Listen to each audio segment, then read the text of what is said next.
There's a moment many of us carry in our bones, the moment we were first told, either outright or between the lines, that we were too much. Maybe someone rolled their eyes when you cried. Maybe they laughed when your excitement spilled out. Maybe they told you to relax when you expressed what mattered to you. Or maybe they didn't say a word, they just turned away, shut down, walked out. And in that moment, something inside you learned. My truth is too heavy. My feeling is too loud. My presence is too big. So you began to shrink, to make yourself smaller, softer, quieter. You swallowed the laughter that felt too wild. You hid the tears that came too quickly. You toned down your passions, dimmed your questions, and smiled politely through discomfort. Not because you were weak, but because you were wise. Because survival, especially emotional survival, often depends on your ability to sense what is too much for the room and edit accordingly. What no one told you was this: it was never your too muchness that was the problem, it was their too littleness, their lack of emotional capacity, their inability to sit with discomfort. Their nervous systems, wired for avoidance, couldn't handle the sacred chaos of your authenticity. And so they deflected, judged, mocked, or fled. Not because you were unworthy, but because they were unready. We internalize this misattunement as shame. Over time, that shame becomes a script. I'm too needy, I talk too much, I feel too deeply, I'm too intense. And from that script, we build a self not rooted in truth but in palatability.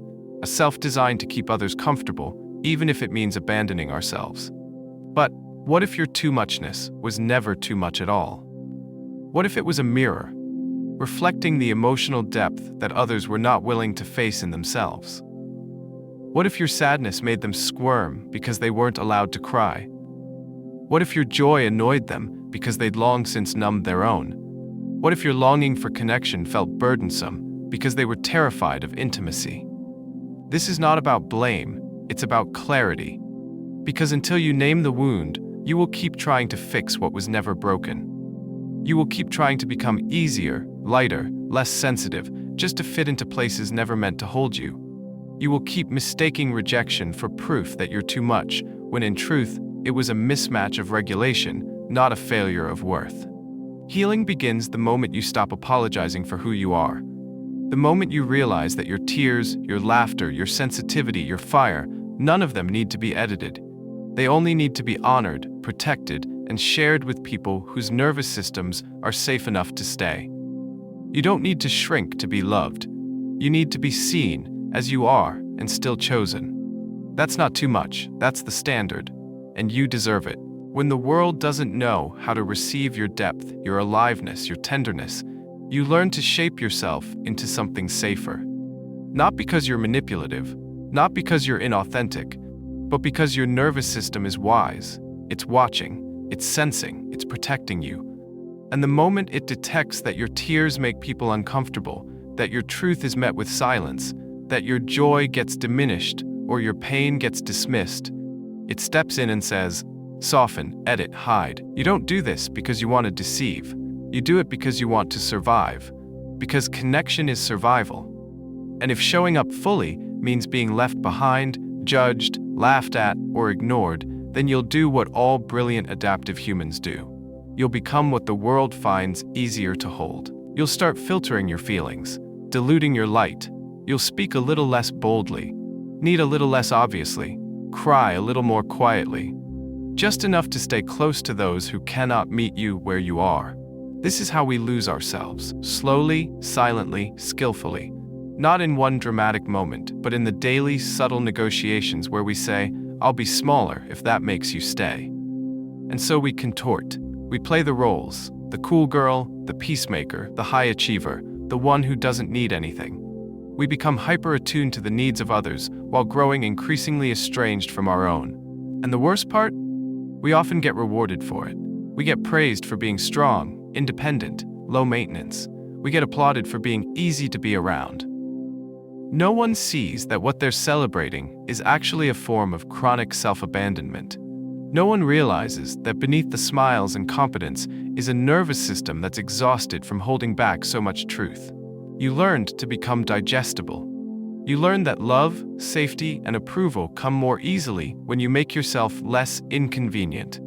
So you stayed quiet, when your boundaries were crossed. You laughed off comments that hurt you. You told yourself it wasn't a big deal when it absolutely was. You became so used to not taking up space that it started to feel righteous, like being low maintenance made you morally superior. But here's what no one told you. There's no medal for being easy to swallow. There's no award for making yourself smaller so others don't feel threatened. There's only the slow decay of your aliveness, the dull ache of disconnection, the emptiness that comes from living a life that pleases everyone but nourishes no one, not even you. And at some point, maybe now, you realize you're tired of being agreeable, tired of pretending you don't care, tired of performing peace while you're screaming inside, tired of dimming your fire just to be less intense. You begin to understand the pain of losing others is real, but the pain of losing yourself is unbearable. So you start to return to your voice, to your needs, to your bigness. You stop asking if it's okay to feel deeply, love loudly, or dream boldly. You begin to trust that the right people won't flinch at your fullness. They'll recognize themselves in it. They won't ask you to tone it down. They'll rise to meet your fire with their own. Because your bigness was never the problem. It was always your gift. You were just in rooms too small to hold it. Long before you had language to explain what was happening, your body knew. Before you could name abandonment or recognize emotional neglect, your nervous system was already adapting. Every flinch, every silence, every sigh from someone who couldn't handle your presence became a signal. This part of me isn't welcome here. And so your body, wise and loyal, began to protect you the only way it knew how. It stored what your mind tried to forget. The way your stomach tensed when someone rolled their eyes at your excitement. The way your chest tightened when you were told to calm down for simply expressing your emotions. The way your breath shortened when your boundaries were ignored. These weren't just passing moments. They were formative. Not because of what was said, but because of what was felt. And more importantly, what was not allowed to be felt safely. Your nervous system learned the score. It took notes on what made you lovable and what made people leave. It tracked what earned you praise and what brought punishment. It cataloged the subtle ways your bigness was met with discomfort, and it began to adapt. Not logically, biologically. Your body wasn't overreacting. It was responding with precision to environments that felt unsafe for your authenticity. And so, without even realizing it, you developed patterns. Bracing, shrinking, freezing. Not because you're weak, but because your system is efficient. You learned to scan the room before you spoke. You learned to laugh off your pain before anyone else could reject it. You learned to be composed even when everything inside of you was unraveling. These were not flaws. They were protections. But over time, protection becomes prison. The same patterns that once kept you safe begin to keep you stuck. You start to believe that your discomfort around people is your fault, that your inability to just relax means you're broken, that your fear of being truly seen is irrational. But the truth is, your body is not broken. It's just trying to protect the parts of you that were never allowed to fully exist. This is why healing isn't just about mindset. It's not enough to tell yourself, I'm allowed to take up space, if your nervous system still believes space is dangerous. It's not enough to repeat affirmations of self-worth if your body is still waiting for the other shoe to drop. Your healing must include the body, because that's where the imprint lives. And that imprint isn't just trauma, it's unprocessed truth. It's the parts of you that were forced to go underground, the fire that had to be tamed, the voice that was never fully heard, the brilliance that was too bright for people still hiding in their shadows. These parts of you aren't gone. They're waiting, patiently, silently, hoping that one day you'll come back for them. When you begin to understand this, everything changes. You stop blaming yourself for your overreactions. You start listening to your body instead of overriding it. You begin to see your triggers not as weaknesses, but as messages, invitations, echoes from the places that still long to be felt, heard, and healed. You don't need to silence your nervous system. You need to build safety within it. You need to create spaces where your body no longer has to brace. You need to offer presence to the parts of you that were exiled. Because until your body feels safe, your soul will remain on guard. And you were not meant to live your life in a state of quiet vigilance. You were made to feel, to open, to rise. You say you want love. Deep, nourishing, lasting love. The kind that sees you fully and stays. The kind that doesn't flinch at your honesty or shrink from your depth. And yet, when it finally starts to come close, when someone begins to mirror the kind of care you thought you were longing for, something in you panics. You hesitate. You pull back. You shut down. You sabotage. Not because you don't want love, but because somewhere deep in your body, love has been wired with danger. It's not a conscious decision. It's a nervous system reflex. You may think, why am I doing this again? But your body is already reacting. It's bracing. It's waiting for the twist. It's recalling every moment when love meant inconsistency, manipulation, conditional approval. It's remembering how connection was paired with control, how vulnerability was met with withdrawal, how being seen led to being judged or left behind. So when someone kind enters your life, someone who doesn't punish your emotions, who listens instead of deflecting, who stays instead of disappearing, your body doesn't interpret this as safety, it interprets it as unfamiliar. And unfamiliar often registers as unsafe. That's why people leave good relationships and don't know why. That's why someone can treat you better than anyone ever has, and you find yourself doubting it, pushing it away, questioning your own worthiness. It's not self-sabotage, it's protection. Your nervous system is simply trying to keep you within the parameters of what it knows how to survive. And if survival has historically meant distance, disconnection, or emotional unavailability, then closeness, real, safe closeness, can feel like a threat. This is why healing isn't just about finding the right partner. It's about becoming the version of you who feels safe enough to receive the love you want. Because desire alone isn't enough. The body must believe it can hold what the heart longs for. Otherwise, love will arrive, and you'll push it away without meaning to. Not because it's wrong, but because it's too right, too unfamiliar, too vulnerable. And that's okay. It doesn't mean you're broken. It means you're at the edge of your capacity. It means your system is asking for more time, more gentleness, more regulation, not more punishment. The old version of you needed defenses, needed walls, needed to preempt rejection by leaving first. But the version of you that is healing now needs something different: slowness, presence, and the safety to stay. That safety isn't built in one therapy session. It's cultivated over time, in moments when you pause instead of react, when you feel your fear and breathe with it instead of abandoning yourself again, when you choose to remain open just a little longer, even when everything inside of you wants to run. This is the sacred work of expanding your window of tolerance for love. Not because you're becoming better or more spiritual, but because you're remembering what it feels like to stay with yourself. To not apologize for needing reassurance. To not shrink when someone praises you. To not doubt your worth every time someone offers consistency. Because one day, you'll notice that you no longer panic when someone sees you. You no longer flinch when kindness arrives. You no longer question whether you deserve the connection you've craved. You'll just breathe, receive, stay. And in that moment, love won't feel like a performance or a puzzle. It'll feel like home. Before you learned who you were, you learned who you needed to be in order to be safe. And often, that meant becoming someone else. You became the good child, the easy one, the high achiever, the peacekeeper, the strong one, the one who didn't cry, didn't ask, didn't need. You became the version of yourself that drew the least conflict, earned the most praise, and made everyone else feel more comfortable. But in doing so, you slowly lost sight of the parts of you that never had the chance to be known. Maybe you were the golden child, the one who was always smiling, always performing, always excelling. Because you learned early that achievement brought attention, and attention felt like love. But deep down you were terrified that if you ever stopped producing, the love would disappear too. Or maybe you were the invisible one, the one who stayed quiet, stayed small, stayed out of the way. Because speaking up had consequences.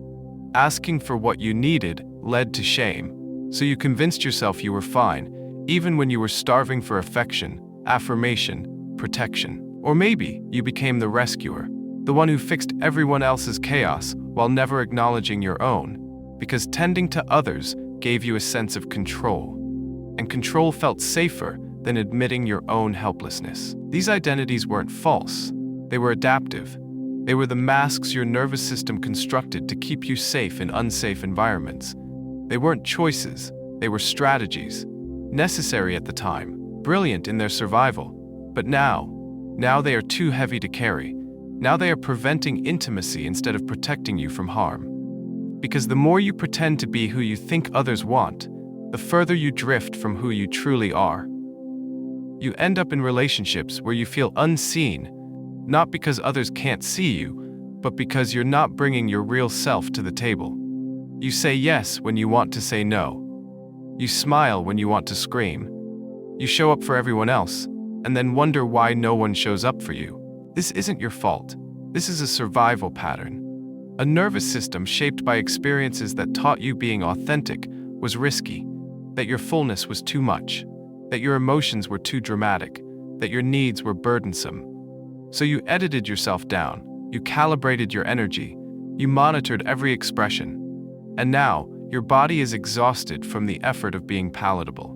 But healing begins when you start to question those roles. When you ask, what would it mean to be seen in my mess? What would it look like to say what I really feel, even if it disappoints someone? What if my softness is not weakness but wisdom? What if I don't need to earn my belonging through performance anymore? These questions don't have quick answers. They're lived into slowly, through tears, through tremors, through quiet acts of rebellion like resting when you're tired, speaking when you're scared, saying no without explaining yourself. The truth is, you were never too much. You were just in environments that lacked the capacity to hold you. And so you held yourself in the only way you knew how, by becoming smaller, quieter, easier. But now, you're allowed to expand, to reclaim the parts of you that got left behind in the name of survival. You're allowed to be seen, not for your performance, but for your presence. Because real love, true connection, doesn't require you to shrink. It invites you to rise. Healing isn't just about tending to your wounds. It's about reclaiming your voice. The one you silenced so long ago because it was safer to be quiet. It's about remembering the words that once trembled in your chest but never made it out of your mouth.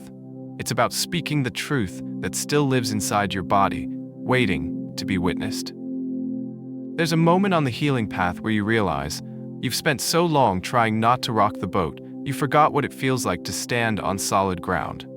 You've spent years swallowing your own needs, smiling through discomfort, apologizing for your feelings, just to keep the peace. But peace built on suppression isn't peace at all. It's a performance. And you were never meant to perform your way through life. To be honest, truly honest, is terrifying when you've been trained to fear rejection. When every emotional truth was once met with blame, silence, or ridicule, it's no wonder your body flinches at the thought of saying, "I'm not okay." But there comes a point when the cost of hiding becomes heavier than the risk of being seen. That's when healing begins to deepen, not just as a concept, but as a lived experience. Not in the moments when you feel powerful and confident, but in the moments when you shake while telling someone how hurt you are. When your voice cracks, but you speak anyway. When you feel raw and exposed and still choose to show up. Honesty isn't just about what you say to others, it's also about what you admit to yourself. That you're lonely, that you're grieving something unnamed, that you've outgrown certain relationships, habits, or roles, that you're tired of pretending to be okay, that you want more, that you deserve more, that you're scared to want anything at all because it's safer to stay numb. These admissions crack open the shell you built around your heart. And yes, it hurts. Because numbing protected you. It shielded you from the sting of unmet needs, from the sharp edge of disappointment, but it also dulled your capacity for joy, for intimacy, for aliveness. And eventually the cost of that dullness becomes unbearable. So you begin to tell the truth, slowly, gently, first to yourself, maybe alone in the dark, whispering into your own hands, then maybe to a therapist, a friend, a mirror. Not all at once, not perfectly, just truth in fragments, truth in pieces, truth as offering, not as explanation. And each time you let a little truth rise to the surface, your nervous system learns, I didn't die, I'm still here. I can feel this and survive. And what happens next is sacred. your relationships start to shift. Maybe some fall away, those built on the version of you who stayed small, but others deepen. You begin attracting people who don't require you to shrink, who don't flinch at your fullness, who love you not despite your truth, but because of it. That's the paradox. When you stop trying to be what others want, you become magnetic.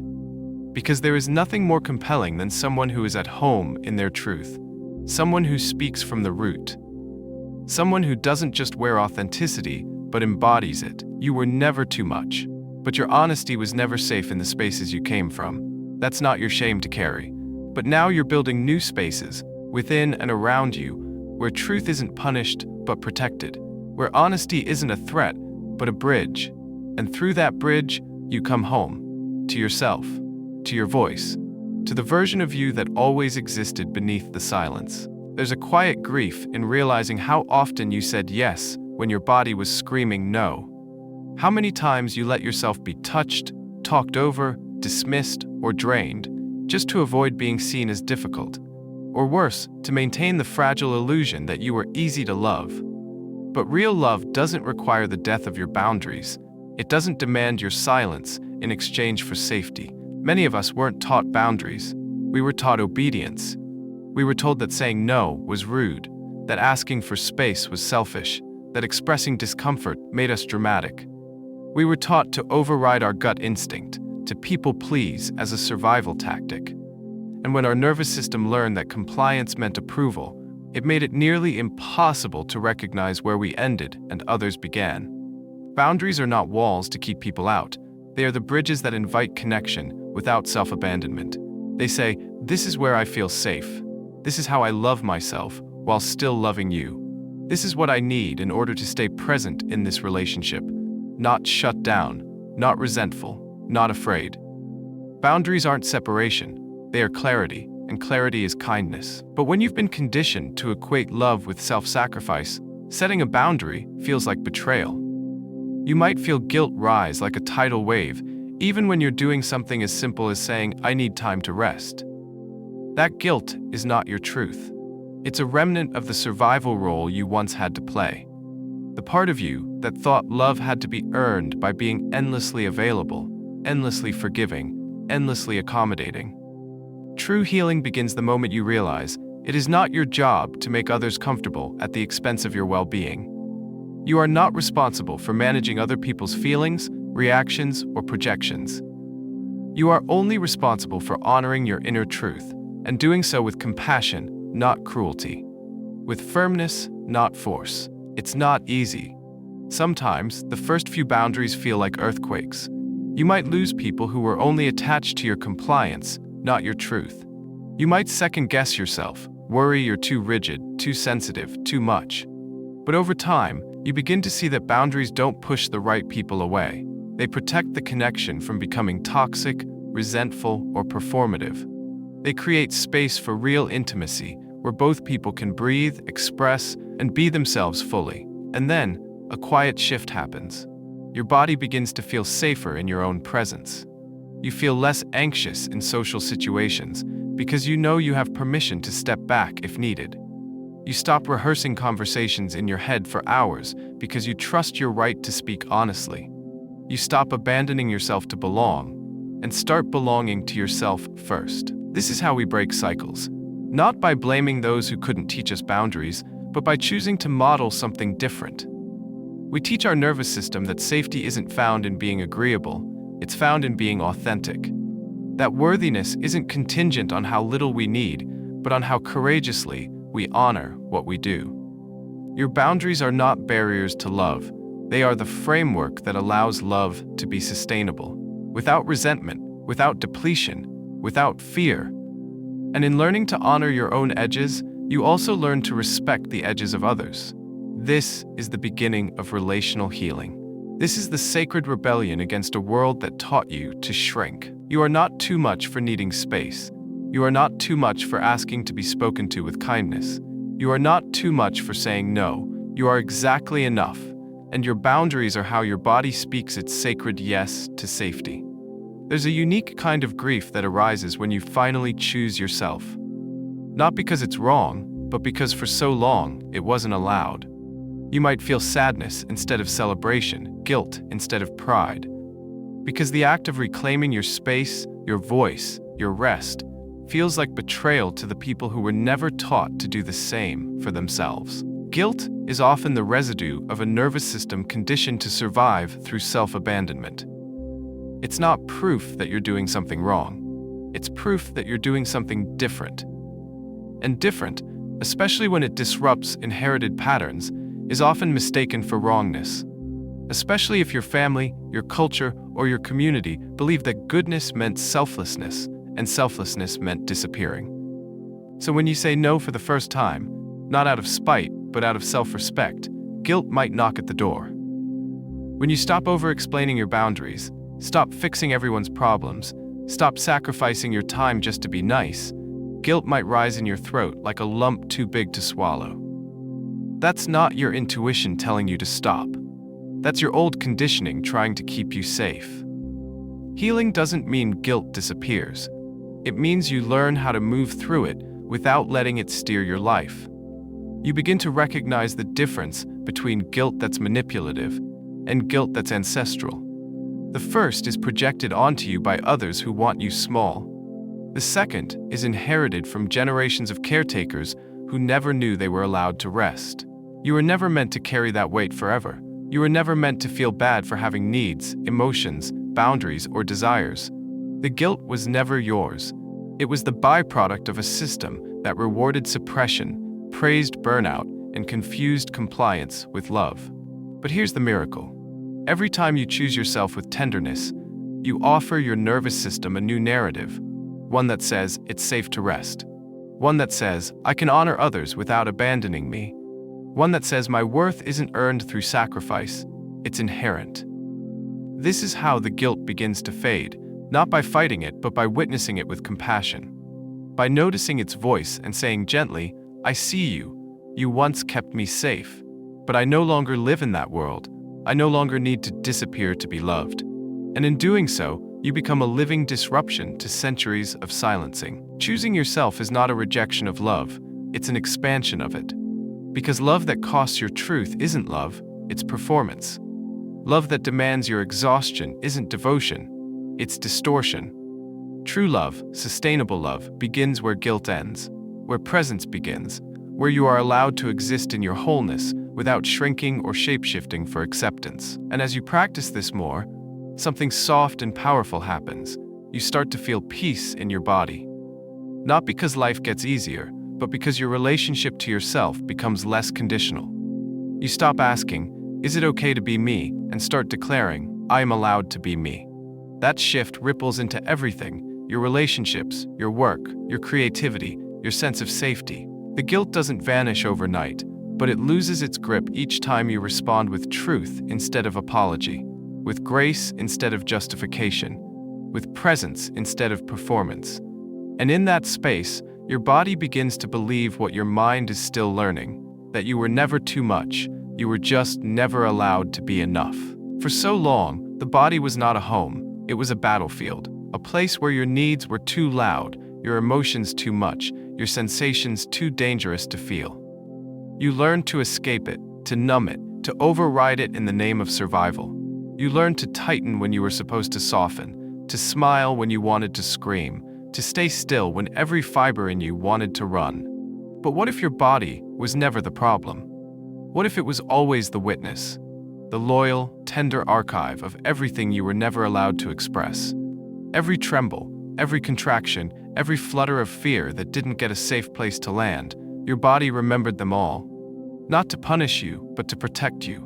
Not to hold you hostage in the past, but to offer you a portal back to presence. Healing is not about forcing the body into peace. It's about slowly reintroducing it to safety. It's about listening to the wisdom it carries, not just the wounds. Your nervous system isn't malfunctioning, it's adapting. Every anxiety spiral, every moment of freeze, every shutdown wasn't a flaw. It was a form of intelligence.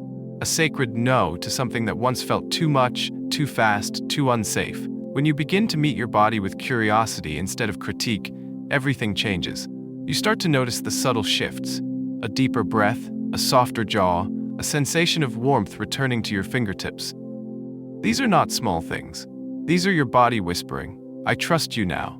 And that trust is the foundation of true regulation, not control, not suppression, but safety.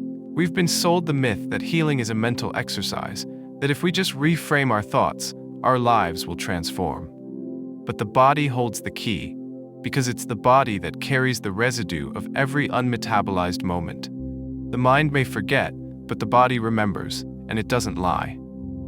You cannot think your way into healing if your body still believes you're in danger. So you begin where you are, not in the future version of yourself who has it all figured out, but here, where your shoulders are tense, where your breath is shallow, where your heartbeat races when the room goes quiet. You place a hand on your chest. You exhale. You say to yourself, "We're not in danger anymore." And little by little, your body begins to believe you. This reclamation of the body isn't glamorous. It's not something you post. It's something you feel. In the quiet of the night when you cry without shame. In the middle of the day when you stretch your arms and realize you don't need to earn rest. In the moment you pause to feel your feet on the ground. Not because someone told you to, but because your body asked you to. This is sacred work. Not because it's loud, but because it's honest. Not because it's perfect, but because it's true. Every act of tending to your body's signals, every moment of presence, of stillness, of choosing to stay, is a radical act of love. A love that says, "I no longer abandon myself to be safe. I bring safety home to myself." And in doing so, you begin to embody a new truth, not one passed down by fear, but one shaped by compassion. A truth where your body is not a burden, not an enemy, but a sacred ground of return. A truth where too much no longer defines you, because in this space, you are enough. There is a quiet rebellion that begins the moment you choose not to abandon yourself. It doesn't start with fireworks or declarations. It begins in the silence, in the stillness, in the breath you take when no one is watching. It begins in the moment you choose to stay present with what hurts instead of fleeing into distraction. It begins in the decision to offer compassion instead of criticism, softness instead of shame. You've spent years becoming who the world said you had to be: palatable, quiet, agreeable, polished. You shaped yourself into their comfort, even when it hurt. You silenced your intuition, questioned your worth, edited your truth so it wouldn't be too much for the room. But that self, so edited, so cropped, is not your wholeness. It is the mask you wore to be safe. Now, you are slowly peeling it off. Self-acceptance is not a destination. It's a series of small, sacred choices. Choosing to speak when your voice trembles. Choosing to rest without guilt. Choosing to feel without rushing to fix. Choosing to honor your limits instead of pushing through them. And above all, choosing to meet yourself exactly where you are, not where you think you should be by now. So the next time you find yourself spiraling into the old belief that says, "I'm not enough unless I'm doing more," pause. Take a breath. Place your hand over your heart and ask, "What if I'm already enough, even here?" Listen to what rises, that whisper inside, faint but real, that says, "You've never been broken, just bruised, and you're allowed to heal at your own pace." Self-acceptance isn't passive. It's not a resignation. It's a radical act of defiance in a culture that profits from your self-doubt. It's saying no to the story that you need to be fixed. It's saying yes to the parts of you that have always been waiting to be seen, not just the polished parts, but the parts that are tender, raw, honest. The ones that tremble when touched. And what unfolds from that place is not instant transformation, but realignment. You begin to trust yourself, not because you've eliminated all fear, but because you've learned to stay present through it. You begin to forgive yourself, not because you've never made mistakes, but because you no longer define yourself by them. You begin to reclaim yourself, not as someone who needs to perform healing, but as someone who embodies healing in the way they live, love, and breathe. This is the quiet rebellion, not against others, but for yourself. For the you that was always enough, even before the coping, even before the pretending, even before the adapting, the you that is whole, simply because you are here. And so you continue, not with force, not with urgency, but with devotion. One breath at a time, one moment of presence at a time, one soft yes to yourself at a time. Because healing isn't about becoming someone new, it's about remembering the truth of who you were before the world taught you to forget. There is a moment in every healing journey where the noise begins to quiet. Not because everything is fixed, but because you no longer need the chaos to define your aliveness. The storms inside you start to calm, not because you're suppressing them, but because you finally learned how to sit in the rain without running. This is not a moment of arrival. It's the moment of coming home. Coming home to the parts of you that were buried, not broken. The child who learned to read the room before they read their own feelings. The teenager who shrank in silence to avoid being mocked for their sensitivity. The adult who performed confidence while secretly fearing rejection. These layers were not you. They were strategies, clever, necessary, and compassionate responses to unsafe environments. But they were never meant to be your forever skin. And now, as you peel those layers back with tenderness instead of shame, you uncover the one who was always there. The you that feels deeply, loves wildly, needs rest, seeks softness, dreams out loud. The you who no longer wants to prove anything, but simply wants to be.